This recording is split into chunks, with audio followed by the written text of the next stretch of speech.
Within every human being there is a particular energy that in Sanskrit is called Kundalini.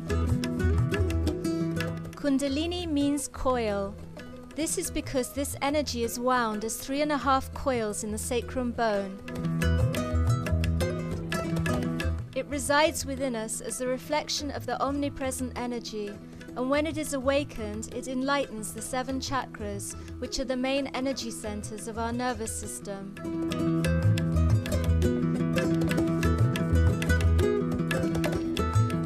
The Kundalini is a female, motherly, and intelligent energy, and it moves in response to our pure desire. Now this power is the power of desire, of the ultimate desire, the only desire, the real desire that we have within ourselves. This is the state where we should realize that affluence, if it was our desire, is not the real desire. Because when we got the affluence, we should have been very happy and joyous people, but we are not. And the basics of economics is that wants in particular may be satiable, but in general they are never satiable. Means matter cannot satisfy your wants. So what is the want? What is the seeking one has is hidden in this power, and that is the seeking to become one with God, the yoga, the union with God. This power is to be shaken within you. It is to be awakened within you. If it is awakened within you, it rises.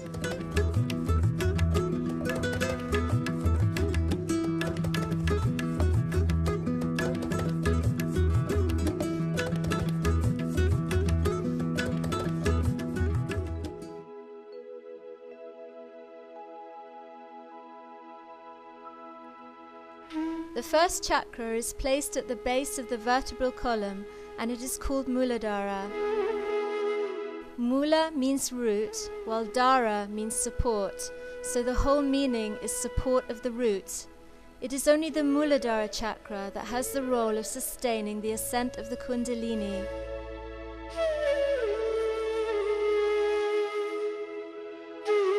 This center is responsible for memory, balance, and a sense of orientation.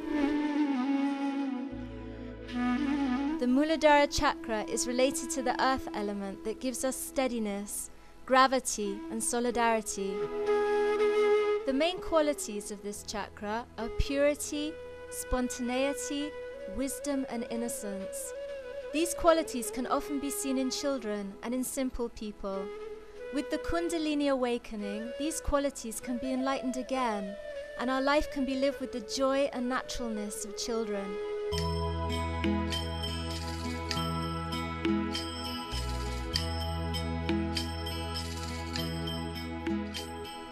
In the Indian tradition, this chakra is represented by the eternal child, Shri Ganesha, who with his elephant head is the symbol of eternal innocence. We always think that the people who have got knowledge can never be innocent, can never be simple. And the idea we have got about innocence is that an innocent person is always deceived, can be befooled, and can be always taken for granted. But innocence is a power. It is a power which protects you, which gives you light of knowledge. Knowledge that we have in the worldly sense is how to exploit others, how to cheat others, how to make money out of them. But the light of innocence is the light by which you know that love is the highest thing. And it teaches you how to love others,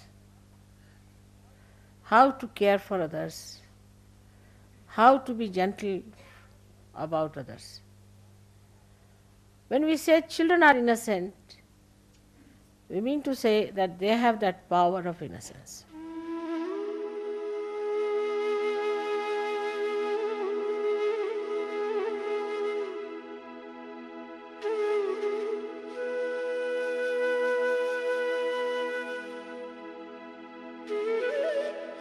Still, we would say that the innocence of children is innocence of ignorance, in a way, because they do not know the dangers of life. But the light of innocence knows all the dangers and also knows how to get rid of it, also knows how to be away from such a person.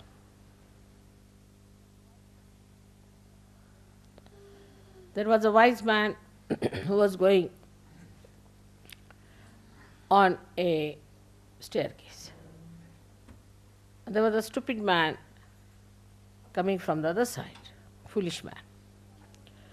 So foolish people are always aggressive. That is one of the signs, because they have inferiority complex. So the foolish man says to the man who was coming up, he says, one had to move on one side.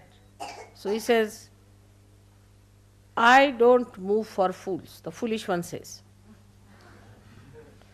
So the wise man says, I do, and he moved.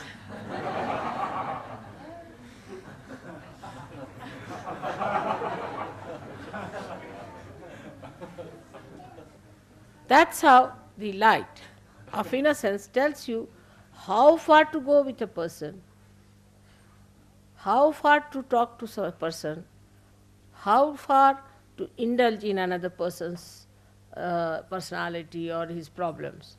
Otherwise he recedes.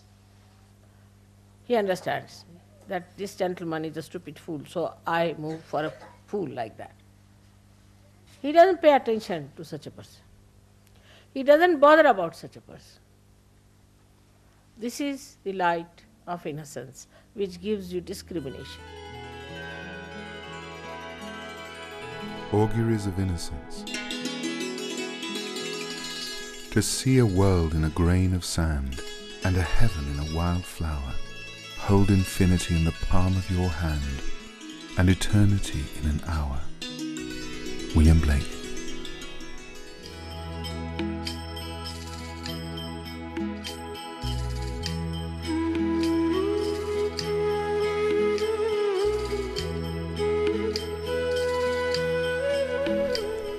Chaitanya is the Sanskrit name for the omnipresent energy that is the formless energy that moves the nature, that manifests the sunlight, that creates and transforms the whole universe.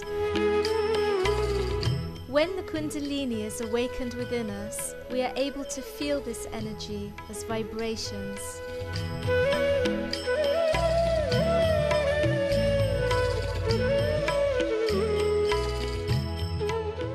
Enlightenment is manifested within you as vibrations, as Chaitanya, as light. So the Chaitanya itself is the light. But the difference between this light and that light is such that this one will only tell you as far as your eyes are concerned. It will tell you that it is a stone, or it is a wood, or it is a house, or it is a face of a man, anything, this light.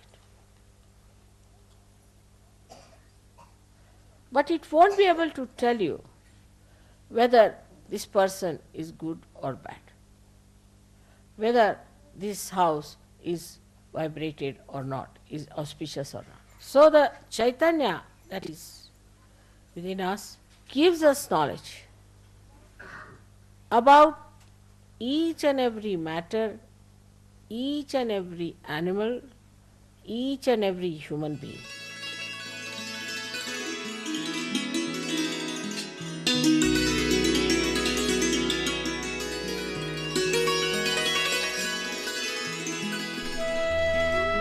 Now let's put both our hands on the floor. If you're seated on a chair, put both your hands towards the ground, with the fingertips stretched downwards.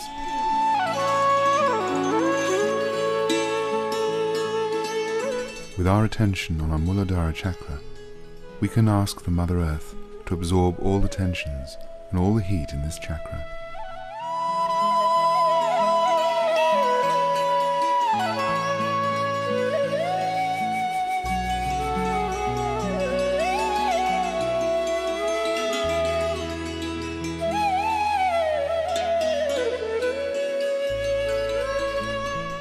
We should be able to feel a sense of sweetness, relaxation, of serenity coming from this area.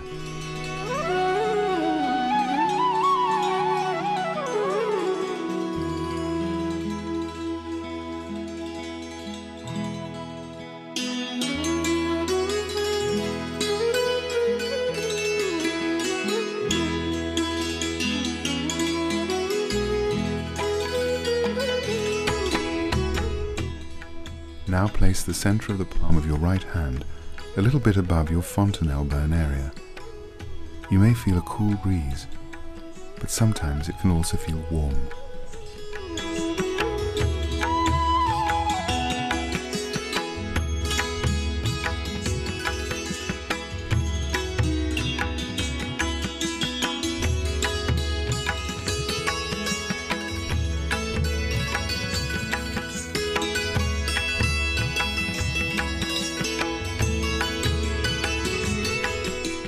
Now you can bring your hands down onto your knees again, palms facing upwards, and try to feel which hand is lighter.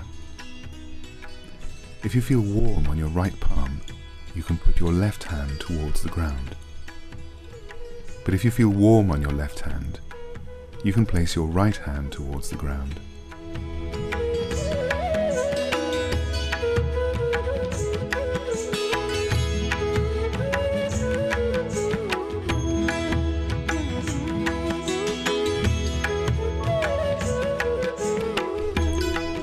Let's try to keep our attention on the Muladhara chakra for a few moments.